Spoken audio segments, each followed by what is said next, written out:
Good evening మిత్రులారా. అద్దంకి దయాకర్ మాట్లాడిన మాటలు దాదాపు అందరూ మీరు వినే ఉంటారు. అంటే హరీష్ రావు గారిని, అదేవిధంగా కేటీఆర్ గారిని, కేసీఆర్ గారిని తిడితే పెద్ద నాయకుడిని అయిపోతానని చెప్పేసి అద్దంకి దయాకర్ పగటి కలలుగా అంటున్నాడు. దాంట్లో భాగంగానే ఈరోజు ఇష్టం వచ్చినట్టు మాట్లాడుతున్నాడు. అద్దంకి దయాకర్కు బుద్ధి ఉందా లేదా అని చెప్పేసి ఒక్క క్షణం ఆలోచిస్తే అసలు ఏంది ఆయన అని అంటే, మనిషి అనుకుందామంటేనేమో బుద్ధి లేదు. అద్దంకి దయాకర్కు మనిషి అనుకుందాం అనుకుంటే బుద్ధి లేదు. సరే గాడిద అనుకుందాము అనుకుంటే తోకలేదు. ఏ రకంగా కూడా ఆయన బుర్రలో గుజ్జు లేదు, మాటల్లో పసలేదు, మంది మీద పడి ఏడవడం తప్ప ఆయనకు మ్యాటరే లేదు. హరీష్ రావు గారు అఘోరా పూజలు చేయిస్తున్నాడు, లేకపోతే అధికారం లేకపోవడంతోనే అఘోరగా మారిండ్రని చెప్పేసి మాట్లాడుతున్నాడు.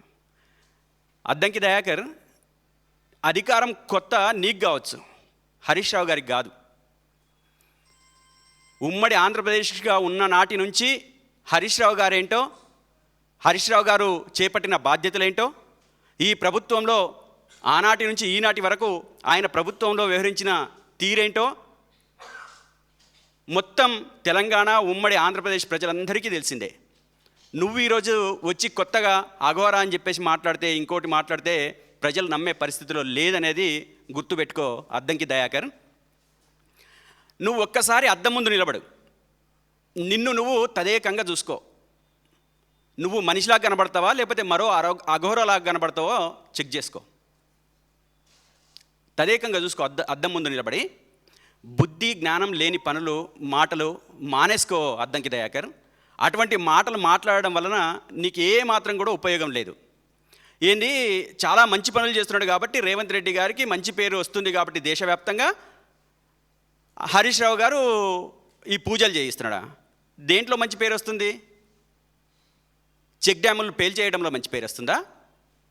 కేసీఆర్ గారు ఆ రోజు నిర్మించి తెలంగాణ రాష్ట్రం మొత్తానికి నీళ్లు అందివ్వడానికి కట్టించిన డ్యామ్లను, చెక్ డ్యామ్లను కట్టిస్తే అవి కూలగొట్టడంలో మంచి పేరు వస్తుందా?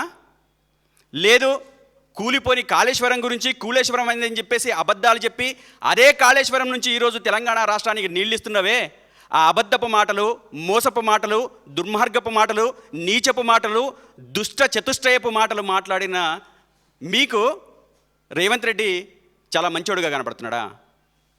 పైగా హరీష్ రావు గారు క్రిమినల్ పనులు చేస్తున్నాడు అని చెప్పేసి మాట్లాడుతున్నావు. అసలు క్రిమినల్ అనే పదానికి మారు పేరు, లేదా క్రిమినల్ అనే పదానికి ఒక మనిషిని చూపించాలని చెప్పేసి అంటే ఎవరికి చూపించాలో తెలుసా? నువ్వు పని చేస్తున్న, నువ్వు కూలి తీసుకుంటున్న నాయకుడు రేవంత్ రెడ్డి గారు. ఈ మధ్యనే 3-4 రోజుల క్రితము ఏడీఆర్ సంస్థ క్రిమినల్ లిస్టుని తీస్తే, రైట్ టు యాక్ట్ ప్రకారం క్రిమినల్ దాని ప్రకారం తీస్తే 89 క్రిమినల్ కేసులతోని మొట్టమొదటి స్థానంలో ఉన్నాడు దేశవ్యాప్తంగా. ఎవరు తెలుసు కదా? యనుమూల రేవంత్ రెడ్డి, గౌరవనీయులు తెలంగాణ రాష్ట్ర ముఖ్యమంత్రుడు. ఇంతటి ఘోరమైన చరిత్ర, ఇంత దరిద్రమైన చరిత్ర ఇప్పటిదాకా పరిపాలించిన ఉమ్మడి ఆంధ్రప్రదేశ్కి కావచ్చు, తెలంగాణ రాష్ట్రంలో ఉన్న ముఖ్యమంత్రి తెలంగాణ కేసీఆర్ గారు కావచ్చు, వాళ్ళకంటే ఈరోజు ఘోరమైన పరిస్థితులలో ఈరోజు ఉన్న పరిస్థితి ఒక్కసారి అర్థం చేసుకో. ఏ ముఖ్యమంత్రి అయినా క్రిమినల్ కేసులతోనే ఉండి దరిద్ర పరిపాలన చేసిన సందర్భం ఉందా? ఈరోజు హరీష్ రావు గారిని పట్టుకొని క్రిమినల్ అని, లేకపోతే అఘోరాని, క్షుద్ర పూజలు చేయిస్తున్నాడని చెప్పేసి ఇష్టం వచ్చినట్టు మాట్లాడతావా? దేంట్లో మనం రేవంత్ రెడ్డి గారిని, లేదా నువ్వు వంది బగాదిగా మారి ఈరోజు డంకా బజాయిస్తున్నావు కదా, అదే రేవంత్ రెడ్డి గారు ఏ ఒక్క రంగమైనా ఈ తెలంగాణ రాష్ట్రంలో ముందుకెళ్తున్న పరిస్థితి ఉందా? మీరు ఒకసారి చెప్పండి. ఏ ఒక్క సంఘం? నిన్నగాక మొన్న రియల్ ఎస్టేట్లో మొదటి స్థానంలో ఉన్న మనం 7వ స్థానంకు పడిపోయినాం తెలుసా? అది మర్చిపోయినావు, ఇష్టం వచ్చినట్టు మాట్లాడతావు. మర్చిపోవటం కాదు, తెలంగాణ ప్రజలకి ఏం కావాలనో, ఏ విధంగా మనం మంచి చేయాలనో ఆలోచించడానికి ప్రయత్నం చేయండి. మీరు సబ్జెక్ట్ డైవర్షన్ చేసేసి తెలంగాణ ప్రజల దృష్టి మరలించడానికి మీరు ప్రయత్నం చేస్తే కనుక అది దేనికి ఉపయోగపడదు. మీరు అనుకుంటున్నారేమో దృష్టి మరలించేసి మనము గొప్పగా ఇంకా కొత్తగా ఏదైనా లబ్ధి పొందుదామని చెప్పేసి అనుకుంటున్నారేమో. అది మీ వల్ల కాదు, మీతోని సాధ్యం కాదు. తెలంగాణ ప్రజలు ఇప్పటికే డిసైడ్ అయిపోయినరు. తెలంగాణ ప్రజలు ఎప్పుడెప్పుడు ఈ కాంగ్రెస్ పార్టీకి సాగనంపుదాము, ఈ తెలంగాణ మళ్ళీ విముక్తి ఎప్పుడు చేద్దామని చెప్పేసి వాళ్ళు ఆలోచిస్తున్న పరిస్థితి ఉంది. ఇష్టం వచ్చినట్టు మాట్లాడి ఇష్టం వచ్చినట్టు చేయటం, నీకు కనీసం సభ్యత సంస్కారము అనేది లేదు. ఏ రకంగా మాట్లాడాలనేది తెలియదు. నువ్వు ఉన్న బలంగా ఇప్పటికిప్పుడే ఏ సబ్జెక్టు నేర్చుకోవడానికి కూడా నువ్వు సిద్ధంగా లేవు. నీ పిచ్చి ప్రేలాపనలు, పిచ్చి మాటలు, పిచ్చి ఆలోచనలు, తుగ్లకు వ్యవహారాలు. సైకోగా ఆలోచిస్తున్నారా? ఎవరు సైకోనో మీ ముఖ్యమంత్రి గారే చెప్పారు. ఆయన సైకో అని చెప్పేసి అన్నది గుర్తులేదా? హిట్లర్కు వారసుడిని అని చెప్పేసి మాట్లాడిన సందర్భం గుర్తులేదా? అదేవిధంగా ప్రజలు బాధపడుతుంటే నేను చాలా సంతోషంగా ఉంటా, నేను సంతోషిస్తా, చాలా ఆనందంగా ఉంటుంది అని చెప్పేసి మాట్లాడిన ముఖ్యమంత్రి ఎవరో తెలుసా? రేవంత్ రెడ్డి గారు. అటువంటి దుర్మార్గుడి దగ్గర ఒక చెంచాగిరి చేయడానికి, ఆ చెంచాగిరి చేస్తూ బతకడానికి నీకు సిగ్గు లేదు? అంబేద్కర్ ఆలోచన లేనిది. నువ్వు ఒక దళిత సామాజిక వర్గంలో పుట్టిన వ్యక్తివి కదా. అంబేద్కర్ గారి ఆలోచన లేనిది. ఈ దేశంలో ఉన్న ప్రజలు జ్ఞానులుగా, విజ్ఞానవంతులుగా విలసిల్లాలని చెప్పేసి ఆహర్నిశలు ఆలోచించిన వ్యక్తి, ఆచరణాత్మకంగా చూపించిన వ్యక్తి. అటువంటి దళిత జాతిలో పుట్టిన నువ్వు అజ్ఞానంగా, హీనంగా, ఘోరంగా మాట్లాడతావా? మంత్రాలకు చింతకాయలు రాలుతాయా? అద్దంకి దయాకర్, ఎవరైనా అట్లా చేస్తే ఒప్పుకుంటావా? ఏ రకంగానైనా చేస్తే ఒప్పుకుంటావా? మరి అదే నువ్వు మంత్రాలు చేయాల్సింది. మరి తెలంగాణ కోసం చింతకాలు రాలేటి ఏమో తెలుస్తుంది.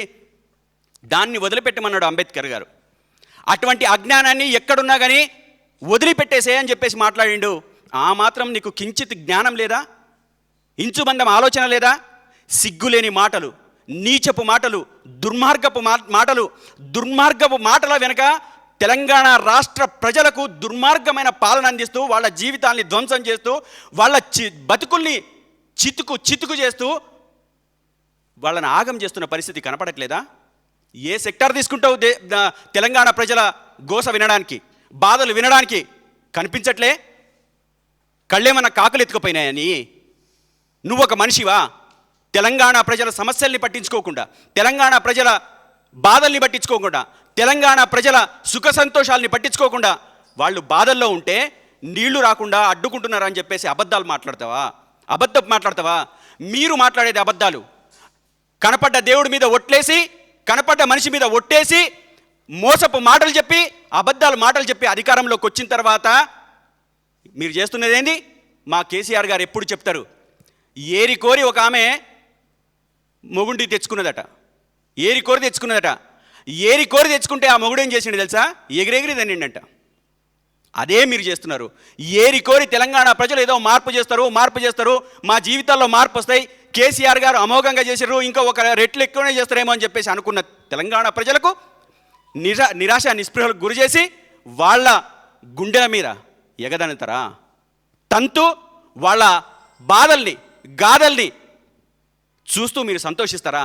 ఇటువంటి పనికి మాలినోడి పక్కన ఈరోజు నువ్వు పొయ్యి ఒక చెంచాగిరి చేయడం, ఆయనకు బాకా ఊదడం, వంది మాగదిగా మారడం, ఇదా నువ్వు చేసేది? ఇదా నువ్వు నేర్చుకున్నది? నువ్వు తెలంగాణ ఉద్యమంలో నేర్చుకున్న ఏదైనా సరే, నాకెంత బాధ అనిపిస్తుందంటే, తెలంగాణ ఉద్యమంలో పనిచేసిన ఇతను, తెలంగాణ కావాలని చెప్పేసి మాట్లాడిన ఇతను, నాకేమనిపిస్తుందంటే ఆయన ఆనాడు కోవర్టుగా ఉండడేమో అని చెప్పేసి అనుమానం వస్తుంది. తెలంగాణ ఉద్యమంలోనే ఉంటూ ఇదే రేవంత్ రెడ్డికి కావచ్చు, లేదా ఆనాటి కాంగ్రెస్ పార్టీకి కావచ్చు, ఇక్కడ ఉన్న విషయాలన్నీ చేరవేసిండేమో. అందుకనే ఈరోజు ఇష్టం వచ్చినట్టు మాట్లాడుతున్నాడు. తెలంగాణ ఉద్యమాన్ని తాకట్టు పెట్టే విధంగా, తెలంగాణ ఉద్యమాన్ని నష్టపరిచే విధంగా ఆ రోజు వివరించి ఉంటాడు. కాబట్టి ఈరోజు రైఫిల్ రెడ్డిగా తెలంగాణ ఉద్యమకారుల మీద రైఫిల్ ఎక్కిపెట్టిన రేవంత్ రెడ్డి గారి దగ్గర చెంచాగిరి చేస్తూ బతుకుతున్న నువ్వుది ఒక బతుకేనా? నీది ఒక నీచపు బతుకు, ఒక దారుణపు బతుకు, దుర్మార్గపు బతుకు. ఇంతకంటే నీ బతుకు బతకడం కంటే ఒక బండ కట్టుకొని చచ్చిపో అని చెప్పేసి ఈ సందర్భంగా తెలియజేస్తున్నా. బావిలో దూకి చచ్చిపో, ఇంకా అంతకంటే నీకు మార్గం లేదు. నిజంగా తెలంగాణ ప్రజల ప్రయోజనాలే నీకు ముఖ్యమైతే, తెలంగాణ ప్రజల ప్రయోజనాలే నీకు ప్రథమమైతే నువ్వు రైఫిల్ రెడ్డి దగ్గర చెంచాగిరి చేయకు. నీకు దమ్ముంటే, నీకు ఆ పనికిరాని ఒక కోదండరామ్ ఉన్నాడు కదా, ఇద్దరు కలిసి ఒక పార్టీ పెట్టుకోండి. తెలంగాణ కోసం పనిచేసే విధంగా, తెలంగాణ ప్రజల కోసం పనిచేసే విధంగా మీరు నిజంగా చిత్తశుద్ధితో పనిచేసేటట్లు అయితే గనక మీకు ఏ మాత్రం తెలంగాణ పట్ల చిత్తశుద్ధితో పనిచేసే అవకాశమే ఉంటే ఒక పార్టీ పెట్టుకొని ఏడవరాదు. ఆ ఉమ్మడి ఆంధ్రప్రదేశ్ని కోరుకునే వాడి పక్కన, అదేవిధంగా దుర్మార్గం ఆలోచన చేసే రేవంత్ రెడ్డి పక్కన అతను పెట్టింది తిని ఇష్టం వచ్చినట్టు మాట్లాడతావా హరీష్ రావు గారి గురించి? జాగ్రత్త బిడ్డ, ఈరోజు తక్కువ మాటలతోనే నీకు చెప్పదలుచుకున్నాం. నువ్వు ఇంతకు ముందే రా అన్నావు, నువ్వు రా అన్న నీ నోటికే మేము బే అనగలుగుతాం. నువ్వు ఒకవేళ బే అని వస్తే నీకు అంతకంటే ఎక్కువ మాటలు మాట్లాడగలిగే కెపాసిటీ మాకుంది తెలుసా? నిన్ను వదిలిపెట్టే ప్రసక్తి లేదు అద్దంకి దయాకర్. నిన్ను ఎక్కడ పోయినా నిన్ను ఒంటరి చేస్తాం, నీ మాటల్ని ఎండగడతాం, నిన్ను రాజకీయ సన్యాసం తీసుకునే విధంగా, ఇంకా రాజకీయాలు నాకు వద్దురా బాబోయ్ అనే విధంగా రేపు మా చర్యలుంటాయి, మా పనులుంటాయి, మా ఉద్యమాలుంటాయి. తస్మాత్ జాగ్రత్త అని చెప్పేసి ఈ సందర్భంగా అద్దంకి దయాకర్కు హెచ్చరిస్తా ఉన్నాం. బహుపరాక్, జాగ్రత్తగా ఉండు అద్దంకి దయాకర్.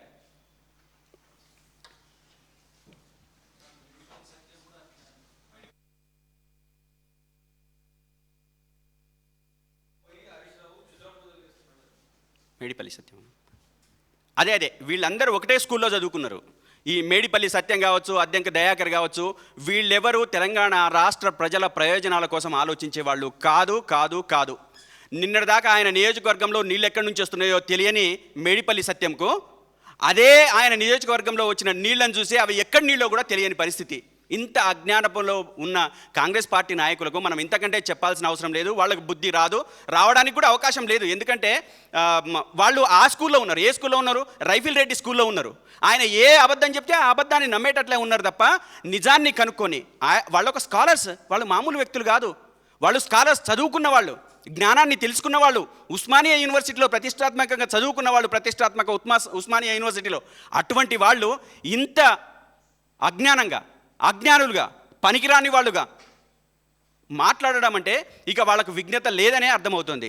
కాబట్టి మేడిపల్లి సత్యం కావచ్చు, లేకపోతే అద్దంకి దయాకర్ కావచ్చు, మీరందరూ కొంచెం మీకు బుద్ధి లేకపోతే కొంచెం ప్రజల్లోకి రండి.